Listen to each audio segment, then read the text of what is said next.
Fala galera, vamos lá para mais um vídeo sobre a Constituição Estadual, Constituição do Estado de São Paulo. Como no outro vídeo eu peguei alguns artigos importantes e coloquei, discuti sobre eles para enriquecer nosso conhecimento para a prova da PMSP. E agora nós vamos pegar outros artigos e discorrer sobre eles, valeu? Agora, às vezes eu falo rápido, perdo as gafes aí, mas vamos lá, tá? Mais alguns artigos sobre a Constituição Estadual de São Paulo, iniciando mais uma vez sobre o governador do Estado de São Paulo. Começamos pelo artigo 38, ó. Substituirá o governador no caso de impedimento. Nós falamos no outro vídeo que no caso de vacância do cargo do governador ou do vice do governador, sucessivamente de ambos, né?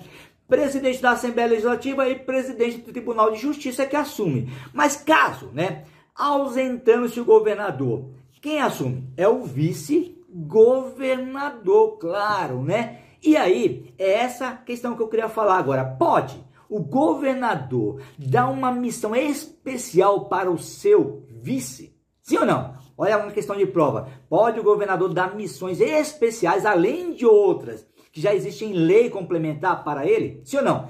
Sim, artigo 38, parágrafo único. Olha só o que diz lá, ó. O vice-governador, além das outras atribuições que já está em lei, né, auxiliará o governador sempre que por ele convocado. Então o governador convoca e fala assim, ó, essa missão especial é sua, pega, segura o BO.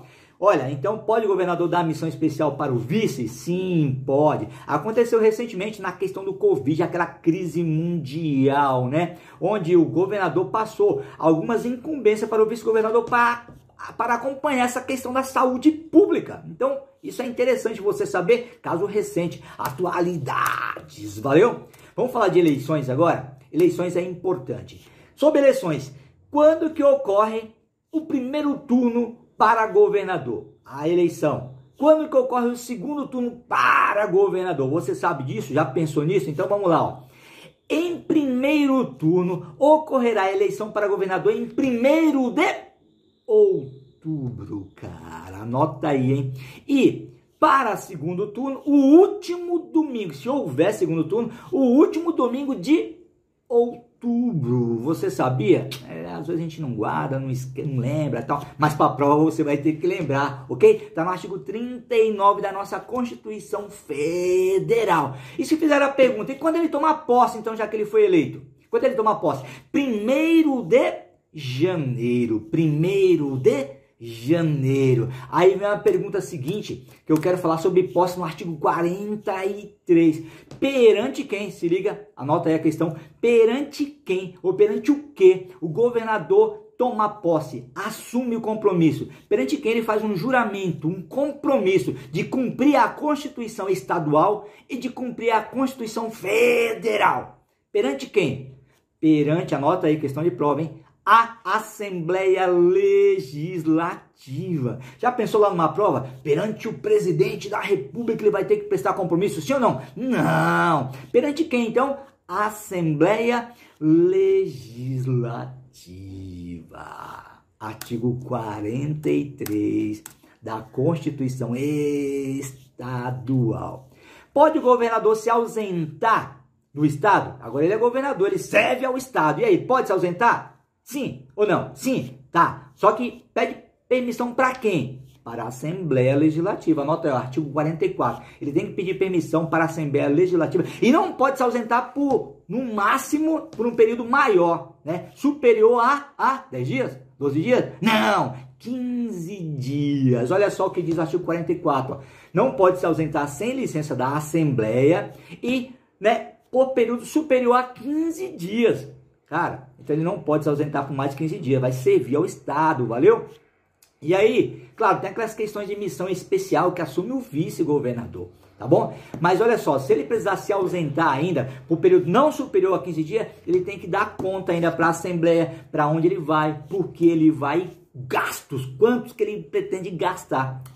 Isso é importante. E aí a gente vai lembrar agora, sabe do quê? Do artigo 46, que quando o governador assume, ele tem que fazer declaração de bens. Então, ó, tanto o governador quanto o vice-governador, anota aí, artigo 46, no início, na posse, né, no ato da posse e no término do seu mandato, né, mandato, faz declaração pública de bens, para que quando ele sair, né, terminar o seu cargo, ele possa comprovar que ele não enriqueceu ilicitamente com o dinheiro do povo, ok? Esse é o artigo 46, mas eu queria ainda voltar no artigo 45, ó, passei voado. Onde deve residir o governador? O que você me diz? Ah, na casa dele, pode? Claro que pode, né? Ah, no Palácio dos Bandeirantes, pode? Pode. Mas onde deve ser, então, a residência do governador? No estado de São Paulo. Ele não pode residir em outro estado. Presta atenção na prova. Já pensou? O governador, por ele ser governador, forte e poderoso, pode residir em outro estado porque ele pode tudo? Não! Só pode residir na capital do estado de São Paulo. Então eu falei que ia falar um pouco mais sobre o governador nesse vídeo. E agora eu quero voltar no Tribunal de Justiça Militar, que é muito importante e recorrente na prova de vocês. Então vamos voltar no artigo 81, já falamos dele no outro vídeo, e agora nesse segundo vídeo, presta atenção, ó. Compete ao Tribunal de Justiça Militar, né? Em alguns momentos, no último vídeo eu falei Tribunal de Justiça, mas é militar, nós estamos falando de militares, valeu? Cabe ao Tribunal de Justiça Militar exercer a correição geral sobre as atividades da Polícia Judiciária Militar. Então existe a Polícia Judiciária Militar. E quem faz a correição? O que é correição? Fiscalização. Quem faz a fiscalização sobre as atividades de Polícia Judiciária Militar é o Tribunal de Justiça, que fiscaliza, como também decide sobre a perda do posto e da patente dos oficiais e da graduação dos praças. Lembra disso? Artigo 81. Só que agora eu quero falar do parágrafo 2º. Olha o que diz no artigo 81, parágrafo 2º. Olha só. Compete aos juízes de direito do juízo militar processar e julgar singularmente, né? Então, um juiz singular, né? Um juiz vai julgar os crimes militares contra civis. E eu queria dar alguns exemplos. Que tipo de crime será esse? É os crimes militares? Não. Militares contra civis. Exemplo: lesão corporal, tortura, abuso de autoridade. Então, olha só, quando um militar contra um civil cometer esses crimes, né, quem julga? Um juiz, né, do Tribunal de Justiça Militar. E a gente sabe que lá também existem os coronéis da ativa. Nunca esquece, o coronel da ativa que também exerce a função. Mas compõe-se do Conselho de Justiça. Então, o Conselho de Justiça do artigo 81 é composto por um juiz de direito e 4 juízes coronéis. Tá? Isso eu não tinha falado no outro vídeo, eu estou falando agora. Sob a presidência desse juiz, vão processar e julgar os demais crimes militares. Então, nesse caso, os demais crimes militares são crimes propriamente militares. Militar que comete crime próprio, né, de militar. Como exemplo, insubordinação, dormir em serviço, aqueles crimes que só um militar pode cometer, ok? Legal. Vamos lá? Vamos continuar? Acesso à informação. Então, eu quero falar sobre acesso à informação. Onde está, cara? Na Constituição Estadual. Artigo 114. Olha o que diz lá, ó. A administração é obrigada a fornecer a qualquer cidadão a defesa de seus direitos e esclarecimento de situações de seu interesse pessoal no prazo máximo de 10 dias úteis,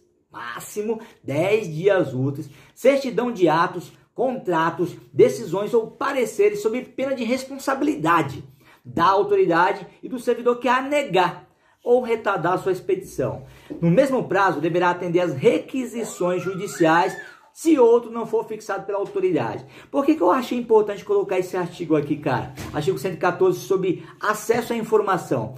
Cai no concurso da PMSP a lei de acesso à informação, sabe? A lei de acesso à informação é muito importante, a lei 12.527 de 2011. E aí, ó, pode fazer uma pegadinha aqui, artigo 114 com a lei de acesso à informação, porque aqui é prazo máximo de 10 dias úteis na Constituição Estadual. E na lei de acesso à informação, qual o prazo? 20 dias. 20 dias corridos na Lei de Acesso à Informação. Queria deixar isso registrado aqui. Falou? E aí, para encerrar esse vídeo, eu quero falar agora da segurança pública mais uma vez, cara. Artigo 139 para fechar o vídeo, ó. A segurança pública, dever do Estado, direito e responsabilidade de todos, é exercida para a preservação da ordem pública. Lembra disso? Já falamos no vídeo anterior. Porém, eu quero focar agora no parágrafo 1º e 2º, que diz o seguinte. Parágrafo 1º. O Estado manterá a segurança por meio de sua polícia subordinada ao governador do Estado. Então já sabemos que o governador é o chefe do Estado. Mas qual é a polícia que está integrada no Estado? Polícia Civil, que faz o quê? Polícia Judiciária, fiscalização, investigação. Polícia Penal, cara. Por que eu acho importante colocar a Polícia Penal aqui? Porque ela foi incluída pela Emenda Constitucional 51 em 2022, né? Tá? Então, recente. Polícia Penal. A Polícia Militar, que sabemos que fazem a preservação da ordem pública, Polícia Ostensiva, e ainda o Corpo de Bombeiros, que faz atividade de defesa civil. E para fechar, parágrafo 3º. A Polícia Militar, integrada pelo Corpo de Bombeiro, é força auxiliar e reserva do Exército. Isso cai muito na prova. Então, ó, Polícia Militar e Corpo de Bombeiro são força auxiliar? Sim. São reserva do Exército? Sim. Valeu? Não esquece disso. Fosse honrar. A gente tem mais um vídeo ainda para discorrer sobre a Constituição Estadual. Abraço!